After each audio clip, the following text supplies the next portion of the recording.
This right here to you goes out to everyone that has lost someone that they truly love. Every breath you take,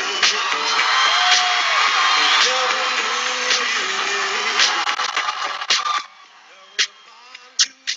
you. Jóvenes, buenas tardes. Estamos en la clase número 27 de Ciencias, Tecnología y Biología con el tema sexual o asexual. Y ustedes se preguntarán, bueno, ¿y Patricio será Patricia o Patricio? Eso es una muy buena pregunta. ¿Será sexual o asexual? Vamos a nuestro aprendizaje esperado, comparar la diversidad de formas de nutrición, de relación con el medio y de reproducción e identificar que son resultado de la evolución.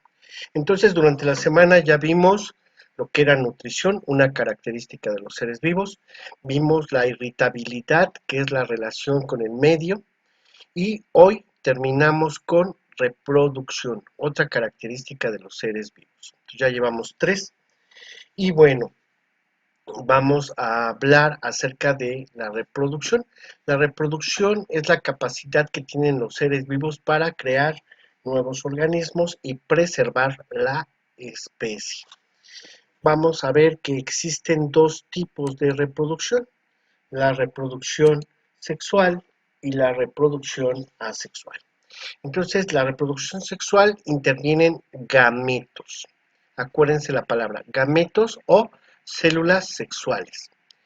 En la reproducción asexual no intervienen los gametos, o sea, no existen diferenciación de células sexuales. En la reproducción sexual tienen características diferentes al progenitor, o sea, tú te pareces a tu mamá, pero también te pareces a tu papá, pero además eres diferente a los dos. En el caso de la reproducción asexual, las características son clones, o sea, todos los organismos son iguales a sus progenitores. En la reproducción sexual se tienen que tener gametos masculinos, en este caso espermatozoides, y femeninos, que es el óvulo, para que se pueda dar la reproducción. Y en el caso de la reproducción asexual, se reproduce por un solo individuo de diferentes formas. En la reproducción sexual hay una unión, en este caso una fecundación entre el óvulo y el espermatozoide. Y en el caso de la reproducción asexual no hay unión, no hay fecundación. En la reproducción sexual intervienen 2 progenitores, siempre van a haber 2 progenitores, hembra, macho. En el caso de la reproducción asexual es un solo progenitor. Esta tabla es muy importante, consérvenla, repásenla, porque tiene las características principales de la reproducción sexual y asexual. Bueno, vamos a empezar. La reproducción asexual tenemos un tipo que se llama bipartición y un individuo se reproduce de manera asexual dando origen a un clon o a un grupo de individuos genéticamente idénticos. En ocasiones aparecen diferentes formas genéticas como resultado de cambio de ADN llamada mutaciones. Pero recuerden, en la reproducción asexual de un solo individuo van a surgir nuevos organismos. Tenemos la de, en este caso, es la bipartición así se llama, bipartición. Es un tipo de reproducción asexual de una célula. Esta se divide en 2, por eso se llama bi, que significa 2, partición, partes, 2 partes, bipartición. De una célula, esta se divide en 2 partes y surgen 2 células idénticas. La reproducción asexual se caracteriza por los siguientes aspectos. Interviene un solo progenitor, como lo vimos en la tabla. No participan gametos, o sea, no hay células sexuales especializadas. Los descendientes son idénticos al progenitor y se utiliza la mitosis o la fisión como proceso de reproducción. Entonces ya les estoy dando un tip vean una estrella, ¿será Patricia o será Patricio? Seguimos con la pregunta. Bueno, tenemos aquí las formas de reproducción asexual. La primera es la bipartición, ya se las había platicado, de una célula madre. Esta se divide y forma dos células hijas. Se llama bipartición o división binaria. Acuérdense, número 1, bipartición. La número 2, otro tipo de reproducción asexual, es la gemación.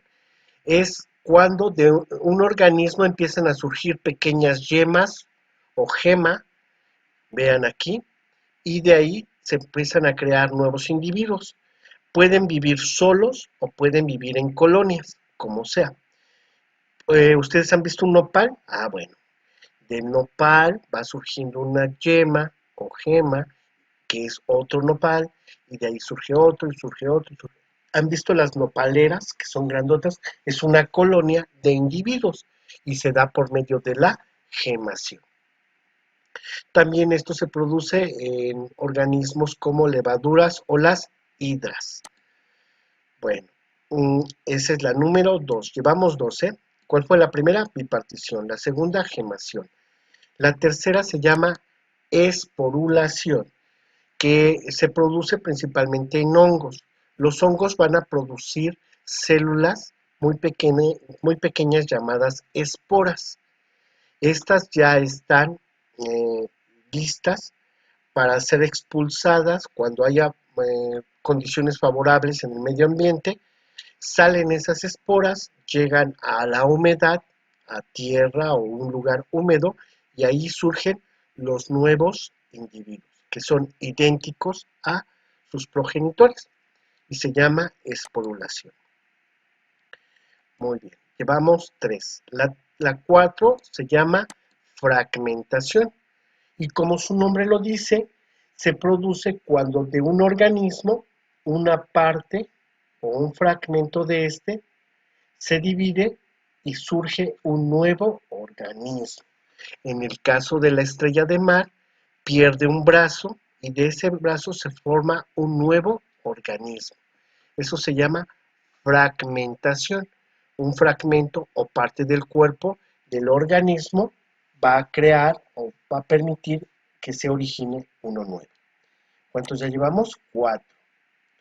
Y por último tenemos la reproducción vegetativa. Como su nombre lo dice, es una reproducción asexual en las plantas y ocurre cuando de las hojas, de los tallos o de las raíces se forman nuevos individuos, nuevas plantas. Aquí tenemos, por ejemplo, los tubérculos. Por medio de estas raíces se forman nuevos individuos. Los bulbos, que son fragmentos que están aquí, como los ajos, los rizomas, que son fragmentos de raíces, los estolones, que son partes de los tallos, y los esquejes, que también son partes de los tallos.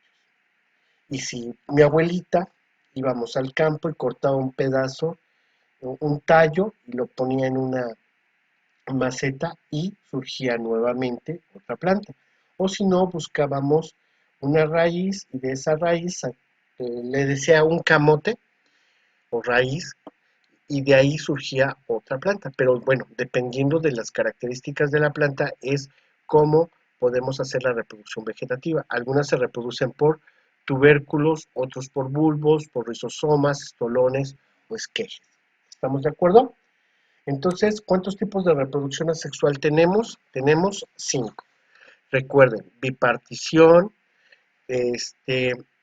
después vimos eh, lo que es la gemación, la esporulación, la fragmentación y también la reproducción vegetativa. También dentro de la reproducción asexual está la regeneración, que es un tipo de reproducción en donde los organismos pueden volver a formar de las partes que ha perdido. Por ejemplo, los alacranes pueden regenerar su cola, su aguijón, sus patas y pinzas. Las salamandras regeneran sus patas o colas. por ejemplo, pues al perderlas se les puede regenerar. Y se les llama una reproducción regenerativa. Bueno, eh, también tenemos el otro tipo de reproducción, la reproducción sexual. Este tipo de reproducción obviamente se requiere de un padre, una madre o una hembra, un macho, da origen a una descendencia que tiene la combinación de genes tanto del padre como de la madre. Y existen varios rasgos comunes entre la familia, pero totalmente diferentes. O sea, somos iguales porque tenemos rasgos similares a nuestros padres, pero también somos totalmente diferentes. ¿Cómo se reproduce, cómo se reproducen sexualmente? En la reproducción sexual, un organismo se origina a partir de la unión o fecundación de dos gametos. Acuérdense que quedamos que los gametos eran las células sexuales, tanto en el hombre, el espermatozoide, como en la mujer, el óvulo, o en el macho, el espermatozoide, en la hembra, el óvulo. En este tipo de reproducción se originan descendientes distintos a los progenitores. Muy bien. Los órganos reproductores de machos y hembras, bueno, tenemos los gametos que se forman en los órganos llamados gónadas. Gónodas.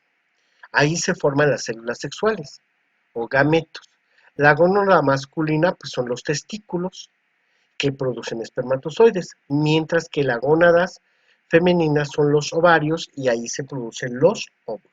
¿Estamos de acuerdo? Entonces, en las gónadas, que son los órganos reproductores, tenemos los testículos en los machos y las gónadas femeninas son los ovarios y se producen células sexuales, espermatozoides en machos y óvulos en hembras. Ok. La fecundación es cuando se da origen a la unión o fisión, como ustedes quieren llamarle, en la unión de los gametos, acuérdense de las células sexuales, masculinas y femeninas, y forman un huevo o cigoto. De ahí se va a dividir y va a formar un embrión, y ese embrión se va a desarrollar hasta crear un nuevo individuo.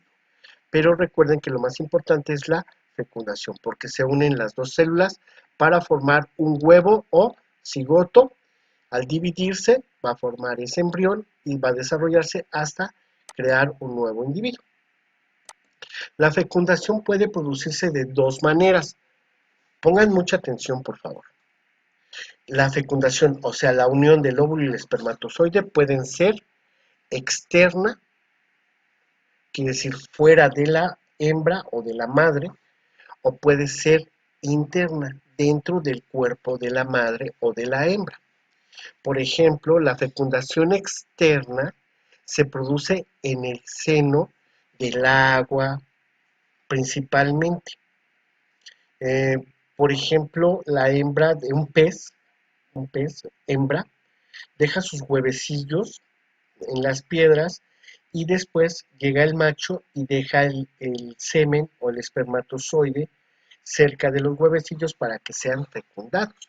O por ejemplo las ranas dejan sus huevecillos en las plantas de lo que están cerca de los ríos o en los ríos y llegan las ranas macho y ponen su semen para que sean fecundadas. Esto es una forma externa, ¿sale? Bueno, en la fecundación interna, los machos introducen los espermas dentro del cuerpo de la hembra. Se caracteriza principalmente en los cuerpos, en los animales terrestres. O sea, hay una penetración por parte de un órgano llamado pene que se introduce en la vagina y es expulsado el semen donde lleva las células sexuales, que son los espermatozoides, para que se pueda fecundar dentro de la madre, este, el óvulo y el espermatozoide. Bueno, la fecundación nos interesa mucho ver los tipos de fecundación interna. En los tipos de fecundación interna se pueden dar en los ovíparos perdón, oviparismo.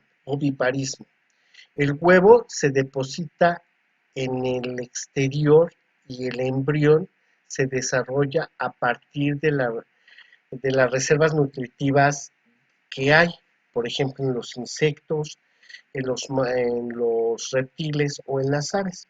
Entonces, la hembra pone sus huevos y los va a empollar, y dentro del huevo el embrión se está alimentando de los nutrientes del huevo hasta que eclosiona y ya sale el polluelo.